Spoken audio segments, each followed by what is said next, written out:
Exulten los coros de los ángeles,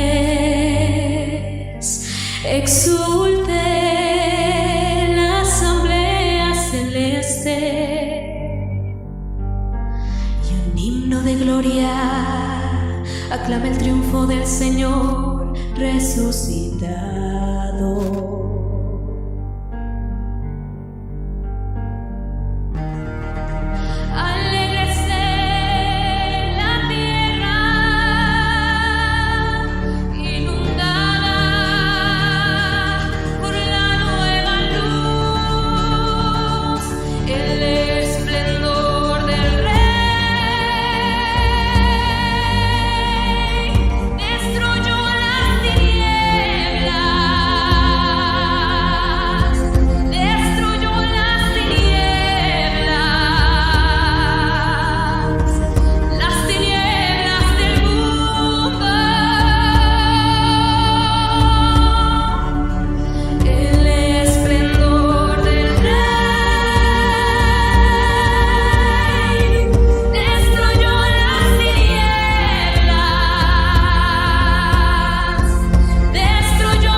Resplandeciente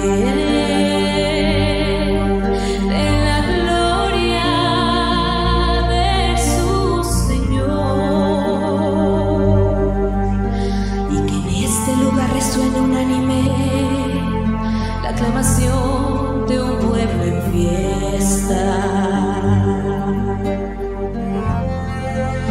El Señor esté con vosotros.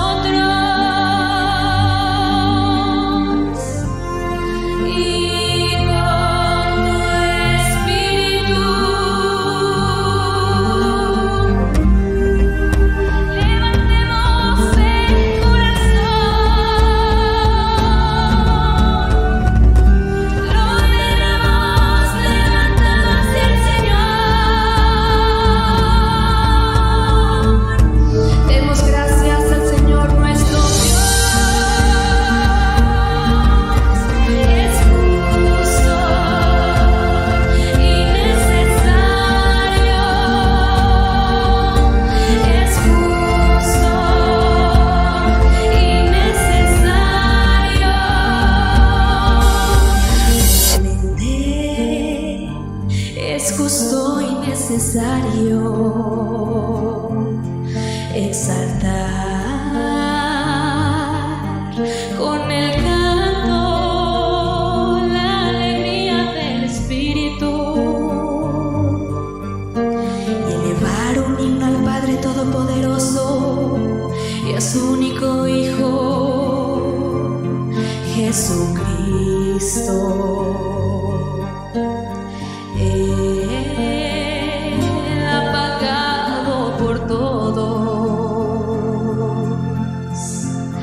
al eterno Padre la deuda de Adán, y con su sangre derramada por amor ha cancelado la condena antigua del pecado.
El día de hoy quería hablarles acerca de las primeras dos letras del alfabeto hebreo.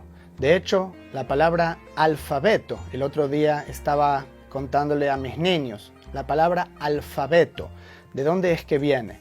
Porque alfa no es una letra en español, ni tampoco es beto o beta. Nosotros decimos A y B, ¿cierto? La palabra alfabeto viene del griego. Alfa es la primera letra del alfabeto griego y beta es la segunda. ¿Y de dónde la sacó el alfabeto griego?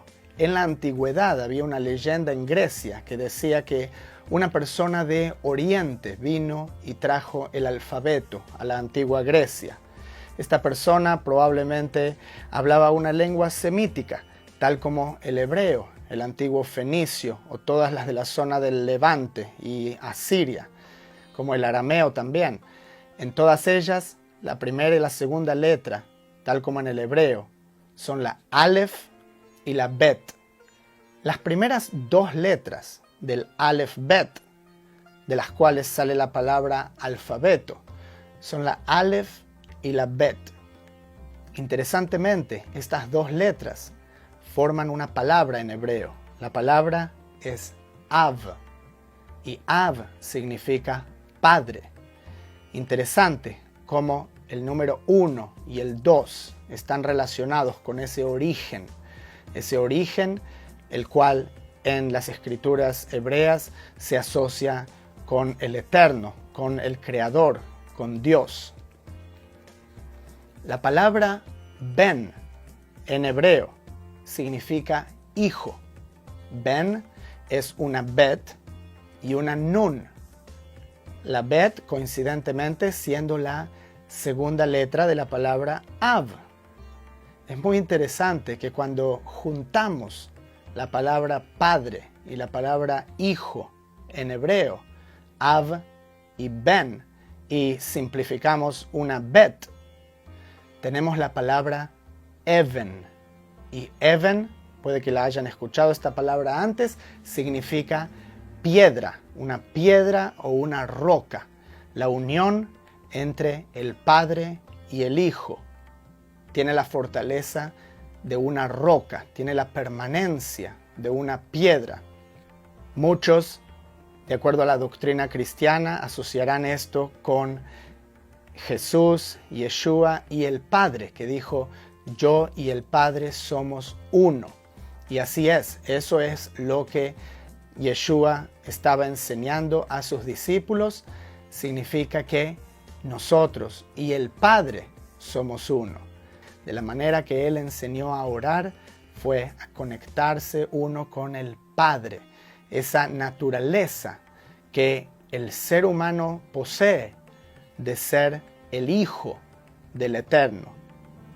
Vosotros sois hijos del Eterno, dijo también Yeshua citando el Salmo.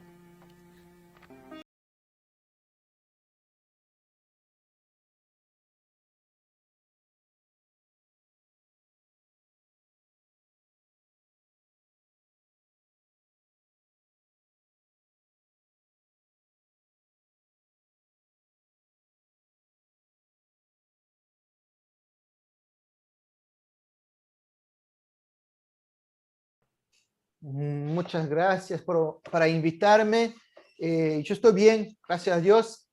Y por tu pregunta, mi fondo es la imagen de un punto en un lugar que se llama Cesarea de Filipo. El nombre hoy, y también antes era Bañas, pero en la época de Herodes Filipus, el hijo de grande Herodes, la tierra fue dividida en tres, porque cuando Herodes gobernó, la capital era Cesarea Marítima, que está en el centro, en la playa, y cuando dividieron el país entre sus herederos, Arquelaos en Jerusalén, Herodes Agripas en Tiberíades, y Herodes Filipus gobernó en el parte más norte y colocó su capital en una ciudad llamada Panias. Panias es por el nombre pan. que es fauno, fauno en griego, pan, porque ahí cultuaban los dioses paganos de Pan. El Pan tenía un templo de Zeus, de Némesis, tenía mucho movimiento pagano en esta época griega y romana después. Como el lugar está en el medio de la naturaleza, tiene un manantial, el mayor manantial de Israel que da agua para uno de 3 brazos del río Jordán.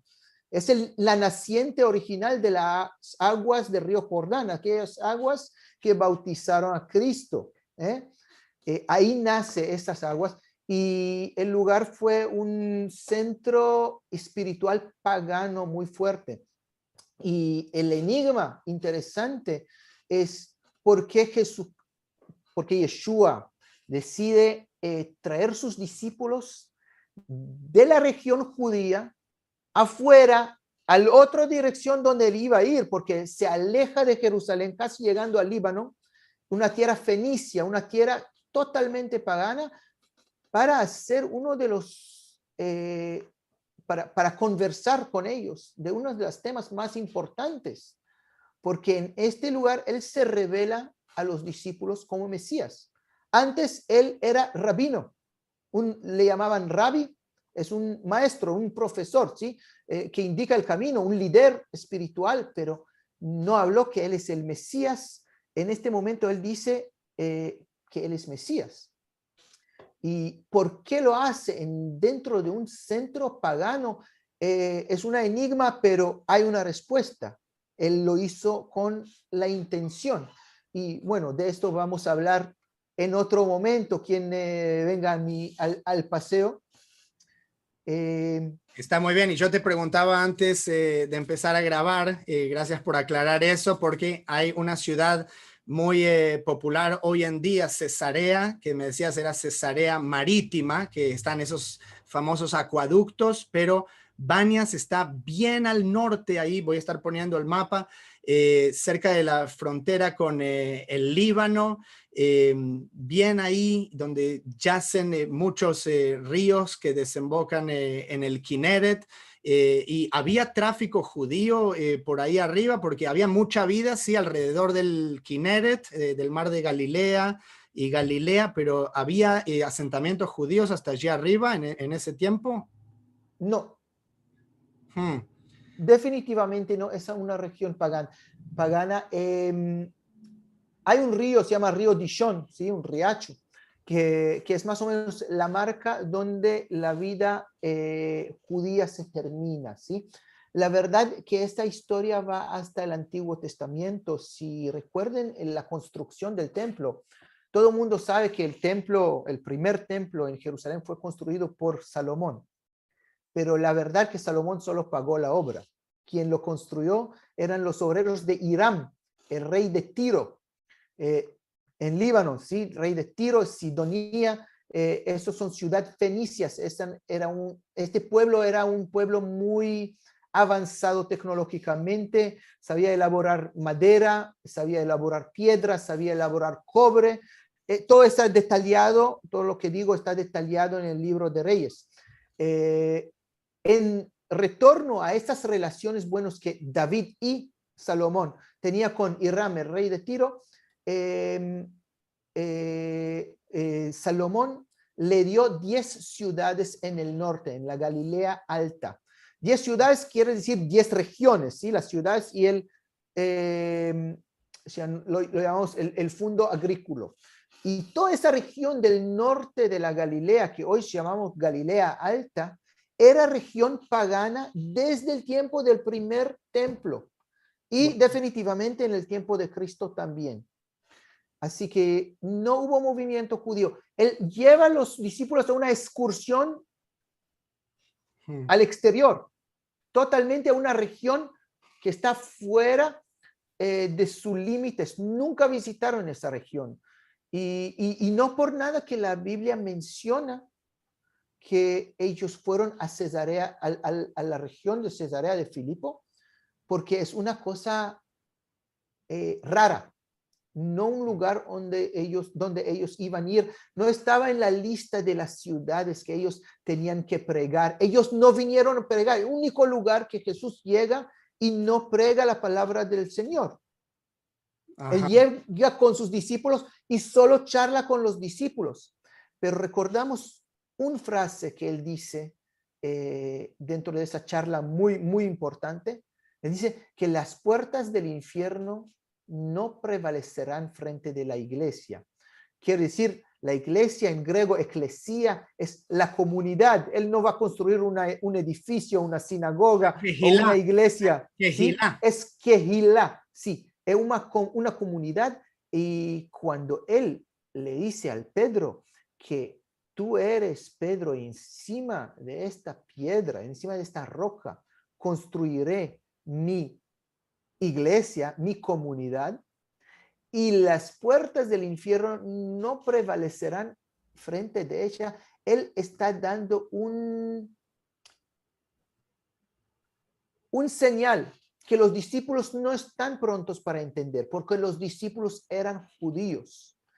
Y Jesús dice que yo estoy aquí para pregar a las ovejas perdidas del pueblo de Dios.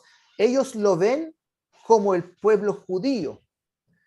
Y aquí él deja un mensaje. Las puertas del infierno es estos templos paganos, todo el movimiento que nosotros vemos aquí, nosotros, ¿sí? Diciendo los discípulos que ven aquí, el templo de Zeus, el templo del fauno. No saben, había ahí templos de cabras bailarinas. ¿Quién escuchó una cosa así de cabras bailarinas? Yo estudié mucho para entender, de descifrar qué hicieron ahí, pero un movimiento que para nosotros parece ridículo. Y él dice, aquí les digo que las puertas del infierno, lo que ven aquí, no prevalecerán frente de mi iglesia. Ahora, ¿por qué le dice las puertas del infierno? Por mi interpretación, porque tenemos que entender que el movimiento pagano durante toda la historia del pueblo judío, hasta Cristo, ¿sí? Porque ahí nace el movimiento monoteísta mundial, el cristianismo. Pero hasta ahí, el único pueblo monoteísta que no tiene las celebraciones paganas es el pueblo judío. Y el pueblo judío siempre tenía tentación de caer ahí. Por eso son las puertas del infierno, porque el paganismo siempre era llamativo. Perfecto, Guy. Ahora solo para cerrar el punto principal y ya adentrándome en la historia, pues voy a estar poniendo el texto en la pantalla también. Entonces le dice Yeshua, tú eres Shimón Bar Yoná o Shimón Ben Yoná, hijo de Jonás, porque no te lo reveló carne ni sangre. ¿Okay? Entonces luego Yeshua le dice, también te digo que tú eres Pedro, dice en español. Petros, sabemos que es en griego, Kefa, Cayafa, en arameo, vi también en el Mateo hebreo, te comentaba, Even, roca, ki evne, porque construiré mi Kehilá sobre esta piedra. Entonces, ¿qué significa para ti o qué es lo que entiendes de todo esto y en qué idioma hubiese Yeshua estado hablando en ese entonces? Mira, yo creo que Jesús estaba hablando hebreo con los discípulos o arameo, ¿sí? O una mixtura de los dos. No podemos saber exactamente si solo a partir de este momento Simón vuelve Simón Petros o que antes era su apodo, ¿sí? Es decir, a partir de la época helenista, los hombres, ya vemos en el libro de Macabeos, tienen dos nombres. Antes, el nombre es Shimón Bar Yoná, el hijo de Jonás. ¿Sí? Es el nombre completo de una persona, su nombre y su padre. Si es un inmigrante que llegó de otra ciudad, le van a decir Simón de Capernaum. ¿Sí? Y si tiene una profesión, puede decirlo Simón el pescador. Pero a partir de la época helenista tenían dos nombres porque un nombre en la lengua natal y otra en la lengua dominante, ¿sí? Porque el pueblo fue dominado por otra cultura, otra lengua, y para poder entrar a la vida nueva, helenista en esta época, tú ves que los líderes del pueblo en el libro de Macabeo tienen nombres como Yehudá, que es totalmente judío, Aristóbulos, no hay duda, es un nombre griego, Yohanan, que es Juan, que es hebreo, Orcanus totalmente griego. Pero Pedro era pescador de Capernaum, ¿sí? Él vivía en un pueblito al lado del mar de Galilea, donde no había nada y no se metían con el gobierno.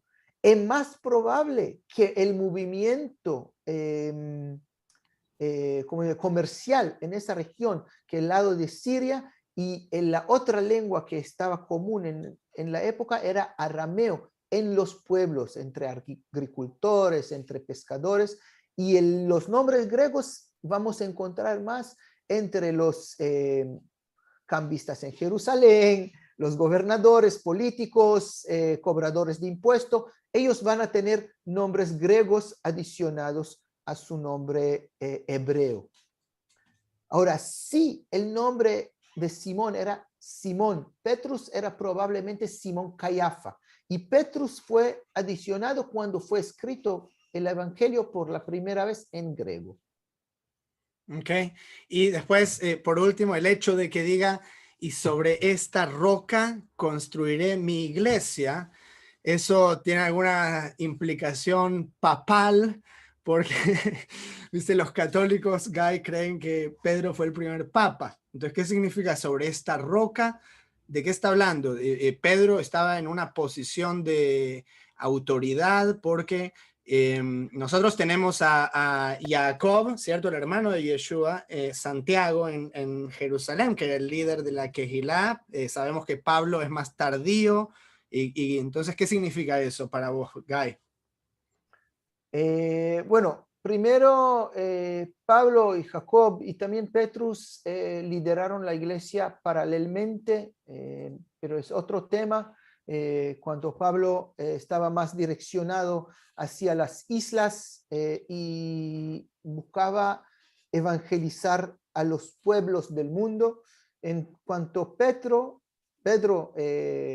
Simón y Jacob se concentraban en liderar la comunidad cristiana diciendo judíos mesiánicos, porque la palabra cristiana significa mesiánico. Los judíos que creen en Cristo, en el Mesías que ya ha venido. Pero ahora no estamos hablando sobre hebreos, sino de teología.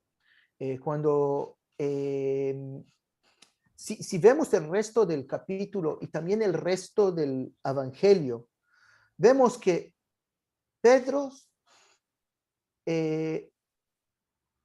es un tipo problemático. No quiero decir más que esto porque es tema de muchos paseos virtuales adelante y vamos a hablar de Pedro. A mí me encanta Pedro.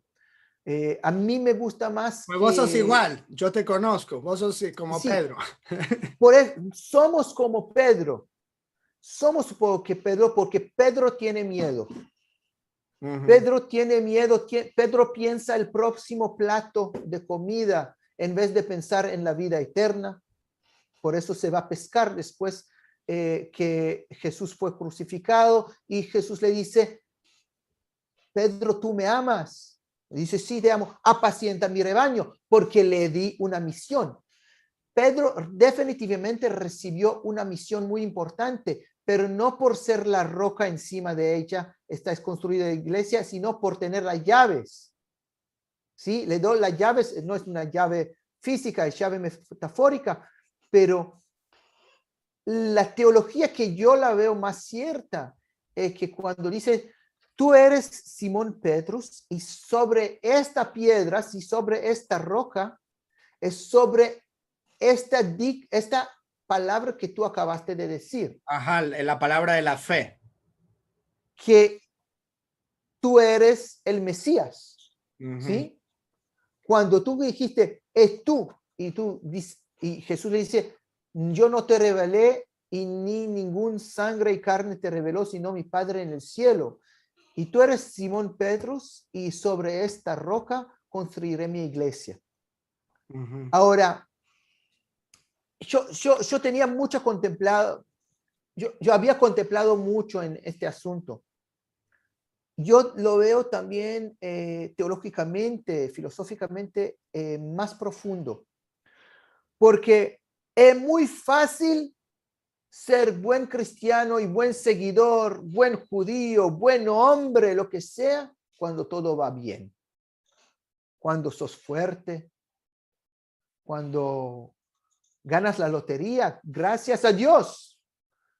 Pero cuando pierdes tu casa, anda a decir gracias a Dios cuando pierdes tu casa. Cuando tienes hambre, cuando estás con miedo de la vida, porque la vida nos da miedo muchas veces. Y es difícil decir, es solo una tempestad, ya va a pasar, ya pasará. Es muy difícil. Y Pedro tiene unas características, así que encima de estas características se tiene que construir la fe. No construir la fe cuando todo te va bien. Construir la fe cuando tú eres Pedro. Bueno, Cuando no sabes de dónde va a llegar tu próxima comida y dices, mi maestro fue crucificado y sumió y desapareció y no sé dónde está y mi vida está acabada y yo voy a pescar porque tengo hambre, que no sé qué hacer. Ahora, esta es la situación, encima de ella vas a construir la fe, porque es el base de la tierra. Es después que tiraste la arena, llegaste a la roca. La roca es una alma perdida de un huérfano sin padre. Y así somos, porque nacimos en este mundo y nos separamos del Padre. Una vez que nacimos, nos separamos del Creador. Y encima de este espíritu de un huérfano perdido, ahí tienes que construir la iglesia. Pero es la forma que lo veo yo. me No parece. puedo decir. No, yo sé